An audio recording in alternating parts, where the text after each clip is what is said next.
If you're over the age of 35 and you're struggling with your weight, your energy, and even your mental health, then this video is for you because that was me 10 years ago. I'm now 44 in the best physical health of my life, and my metabolism is much higher than it even was in my 20s. So in this video, I'm going to give you 10 things that I wish I'd known when I first started to save you years of time trying to finally figure it out. Let's start with low-hanging fruit, steps. Steps doesn't sound fantastically fun or is going to be groundbreaking, but actually just increasing your daily movement is one of the best things you can do for your physical health and your mental health. Just spending some time outside in nature will help clear your head. Now, I know that if you've got young children, it's not as easy just chucking a coat on and going, because sometimes it can take 30 minutes to get them little ones ready to go out. And then by that time it might be dark or chucking it down. So it's not always possible. But just thinking about, well, when I'm out and about, can I park a little bit further away? Can I do more trips upstairs to take the laundry upstairs and bring it back down rather than just try and do it in one heap? It might take you an extra minute or two, but it's just going to increase your daily movement. Now, those that already subscribe to my channel will know that I talk about this and have talked about this in the past. All our calories that we burn throughout the day are broken up into four main elements. Now, the main calories that we burn come from our BMR, so our basal metabolic rate. So I'm not going to talk about that too much now, but that is basically us staying alive. I've talked about this in the past. And that's up to about 70% of our overall calories burned. Now, NEAT, which is our non-exercise activity thermogenesis, is what I'm talking about. Getting your steps in, moving around, trying to encourage movement. And that's up to 20% of our overall calories burned. So a real big driver to be increasing your metabolism. Number two, understanding your calorie deficit. You are not going to lose body fat unless you are eating in a calorie deficit.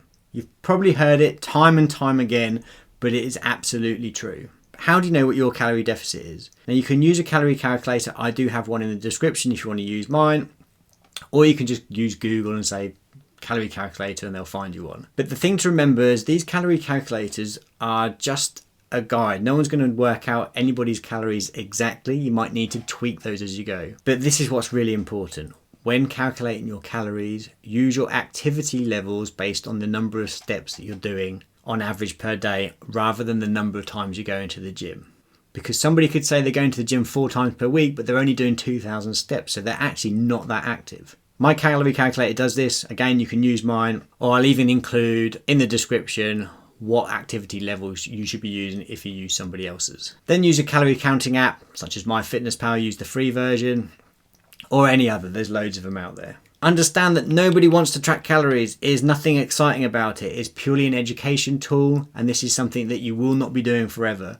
But if you can do it for 30 days solid, you'll learn so much about your nutrition, not just from a calorie point of view, but also the macronutrients, which we have carbohydrates, fats, and protein. Interestingly, carbohydrates and protein have 4 calories per 1 gram, and fats have 9. If you're someone that drinks alcohol, then there's 7 calories per gram for alcohol, but it's not technically a macronutrient. Track your calories for 2 weeks, and if your weight doesn't change, and we don't just want to be thinking weight loss, we're talking fat loss. Weight loss and fat loss are not the same thing, but if the dial doesn't move for 2 weeks, adjust your calories down by 200, or increase your general movement by 2,000 to 4,000 extra steps, if you've got time to do that.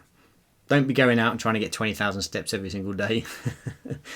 But if your current step level is about 5,000, then try and push it up to 7,000 or 9,000. I'm going to come back to some of the calorie stuff around foods. But first, let's talk about building muscle.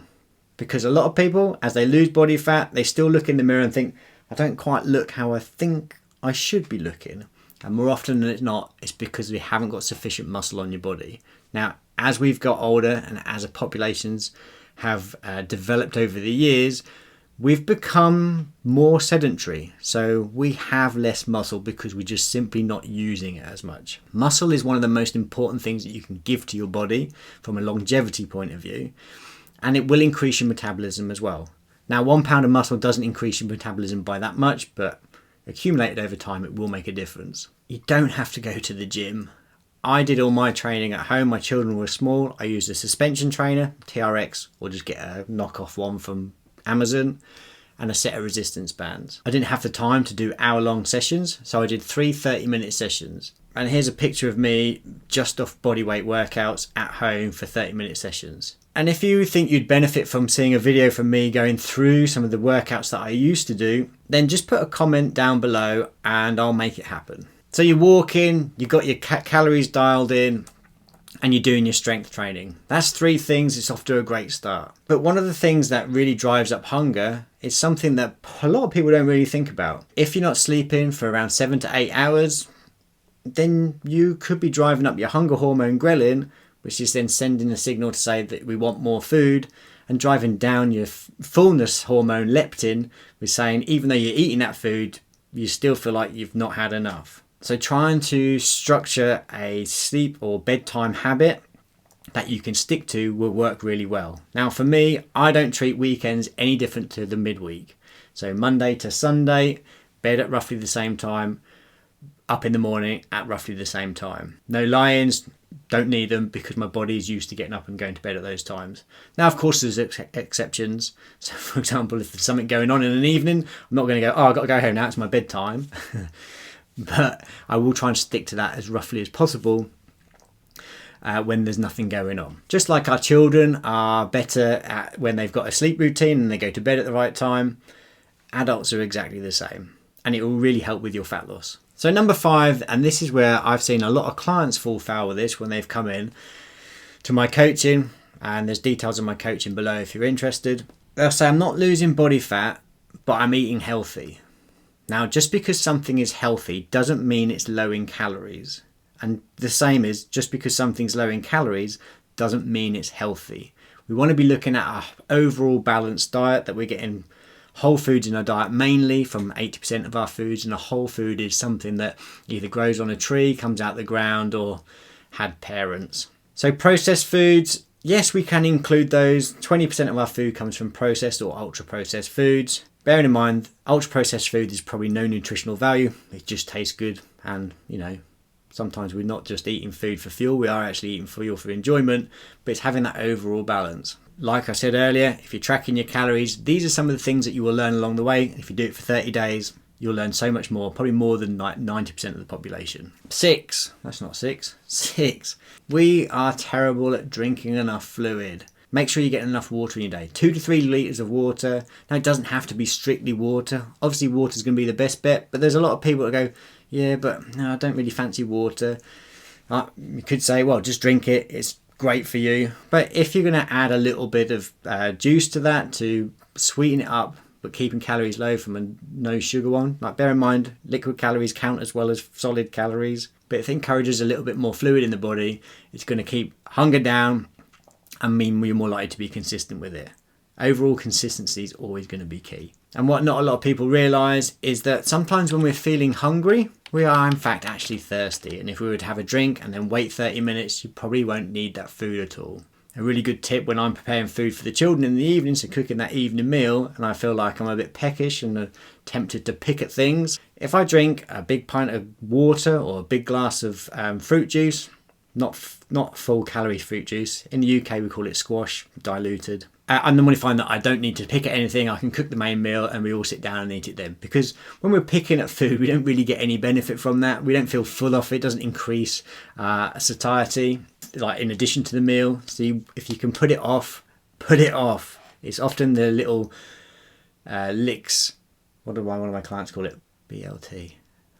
Bite, licks and taste, that's what he called it. I like that. That's often where we put on a lot of the calories, or we put a lot of the calories into our body without even realising. Number 7, fat loss and weight loss are not the same thing. Now, I'd recommend to anybody, weigh yourself first thing in the morning in your birthday suit, fasted. So before you've eaten anything, drank anything, you've got up, you've literally been to the toilet, birthday suit, weigh yourself. Do that every single day and then take an average over the week.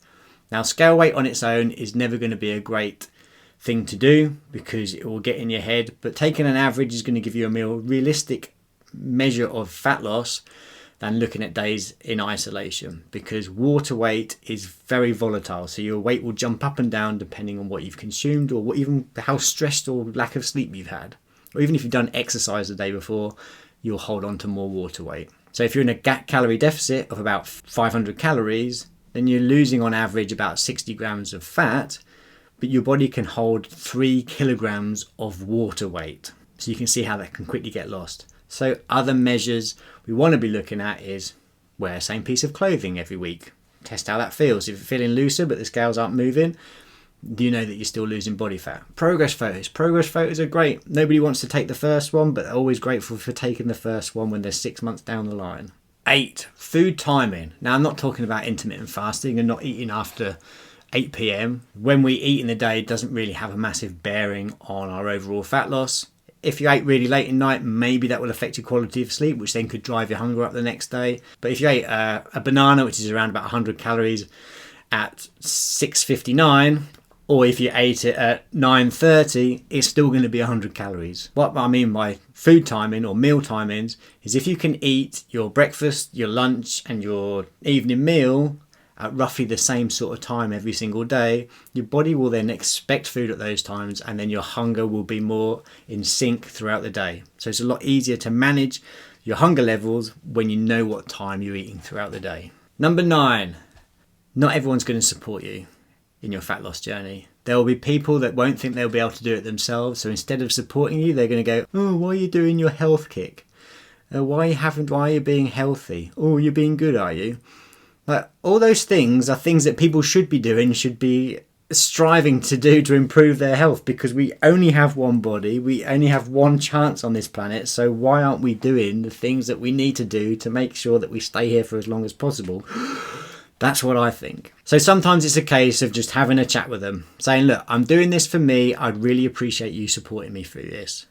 Now, if they're a good friend, they'll go, yeah, okay, I'm sorry. It's great that you're trying to look after your health a bit better, and it's something that I know I need to do. 10, accept that you're not always going to be able to do everything. One of the things that I teach with my clients is we focus on what I call the dial approach. And the dial approach is being able to turn things down when life gets busy, but never switch it off. When you get to our age, there's no such thing as a non-busy parent or somebody that's in their midlife that hasn't got busy. You think when you speak to somebody you haven't seen in a while and you say, well, what have you been up to? And they go, oh yeah, been pretty busy actually. Everyone's busy, but that level of busyness changes. So when life is at a point where you think, I'm only just holding on, then it might be that you're then going back to at-home workouts and you're maybe just doing one a week just to keep the muscle that you've built. And you're focusing on your nutrition, but maybe you're not tracking. You're just making sure that every meal has a protein source with it. You're getting fibre in your breakfast and multiple times throughout the day. You're keeping well hydrated. So having maybe 3 tiers. So 1, life's super busy. These are the things that I'll focus on. Level 2, life's just ticking over. These are the things I'm going to focus on. Oh, things have eased up a little bit. This is my new normal until things change again. If you found that helpful, then YouTube's going to recommend another video here. You may find that useful too, and I'll see you in the next one.